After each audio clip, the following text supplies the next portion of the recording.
C'est toujours un moment agréable, cette rencontre qui est annuelle, grâce à vous, Nicole. C'est un moment agréable parce que finalement, à travers vous, jeunes gens, je m'adresse à ces jeunes filles et ces jeunes gens, c'est évidemment, un salut amical, et plus que ça, que nous adressons à celles et ceux qui vous ont précédés, aux membres de votre famille, grands-parents, j'imagine, maintenant, oncles, tantes, qui ont joué un rôle aussi important en France au moment de l'occupation, en ayant permis que finalement l'immense majorité de la communauté juive de France soit sauvée et évite ainsi une mort certaine dans les camps d'extermination. Donc nous savons bien sûr ce que nous devons à vos parents, grands-parents, famille. Et croyez-moi, quand je dis cela, je le dis de manière très sincère, et Nicole le sait, puisque je représente ici, et je le dis parfois, mais croyez-moi, c'est avec aussi beaucoup d'émotion que je le dis, je représente aussi un pays, la France, le nôtre, notre France, qui a failli, qui a collaboré, qui a pactisé avec l'ennemi et ainsi, hélas, permis, malgré les efforts de vos parents, que tant de juifs français soient malheureusement déportés et exterminés dans les camps. Donc pour moi, qui représente ce pays-là, croyez-moi, ce type de rencontre est à la fois amical et sympathique, mais c'est également un moment très émouvant.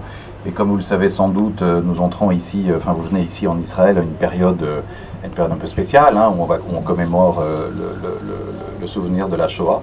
Et donc dans ce contexte-là, moi chaque année, lorsque cette période arrive, et donc chaque année lorsque je rencontre ces jeunes venus de France, j'ai aussi ce sentiment, c'est-à-dire à la fois la dette que nous devons collectivement à vos familles. Et c'est une dette morale très importante parce que je considère que vos familles, vos parents ont en quelque sorte sauvé notre honneur et en tout cas sauvé nos âmes. C'est évidemment quelque chose qui nous inspire, c'est une dette, je l'ai dit, une dette morale importante, et c'est quelque chose qui nous inspire, et pour les raisons que vous savez aussi bien que moi, vous êtes en France, je suis ici, et nous le voyons bien malheureusement tous les jours. Je m'adresse aussi aux élus qui sont parmi nous. Nous voyons bien que la bête immonde n'est pas morte, nous voyons bien les résurgences de l'antisémitisme ici ou là, nous savons bien que l'antisémitisme est un combat commun, est un combat qui ne s'arrêtera jamais. Nous y avons été confrontés de manière tragique au cours des derniers mois. Je pense évidemment à ce qui s'est passé en janvier 2015. Vous avez entendu les mots forts, les mots importants qui ont été prononcés par nos autorités, par le président de la République, par le Premier ministre. Encore une fois, c'est un combat permanent, c'est un combat qui anime notre action, c'est un combat qui, je le crains, ne s'arrêtera pas. Nous devons rester vigilants. Et donc dans cette vigilance qui s'impose à nous, je veux dire et redire encore à ces jeunes qui nous accompagnent que vos aïeux, vos ancêtres, vos grands-parents sont une source ineffable d'inspiration pour notre action. Merci beaucoup.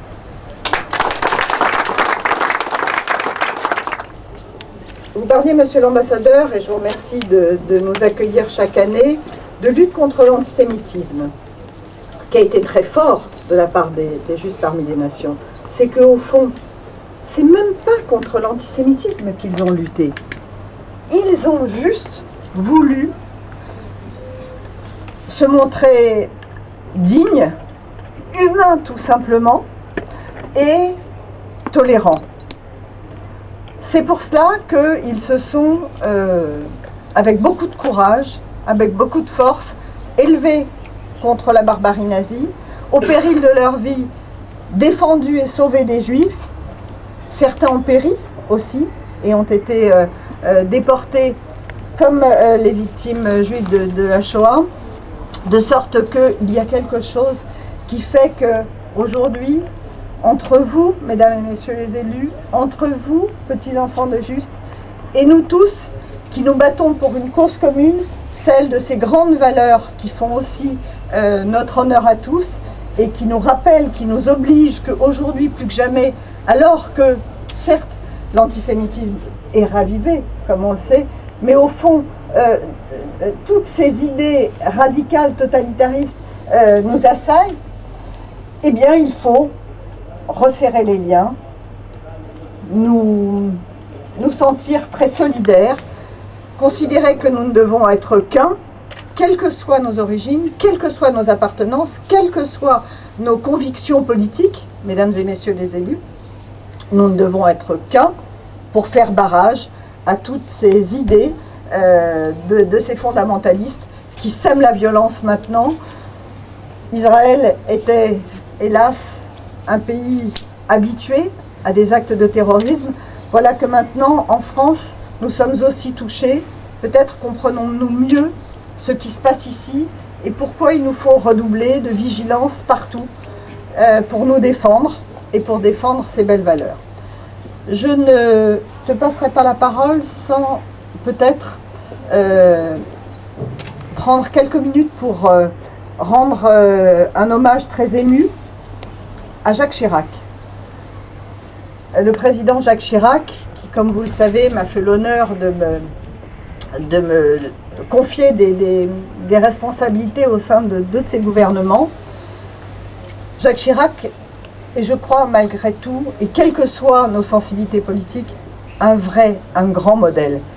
Il est rentré dans l'histoire et on pense bien à lui en ce moment, alors qu'on sait qu'il est dans la peine et dans la douleur, puisqu'il vient de perdre sa fille. Souvenons-nous que c'est lui qui, en 1995, alors qu'il venait d'être élu, a, dans ce fameux discours du Val-d'Hiv, reconnu la responsabilité de la France, de certains Français qui ont collaboré avec les nazis. En 2007, il a fait entrer les Justes au Panthéon, avec Simone Veil, à qui je veux rendre hommage évidemment aussi.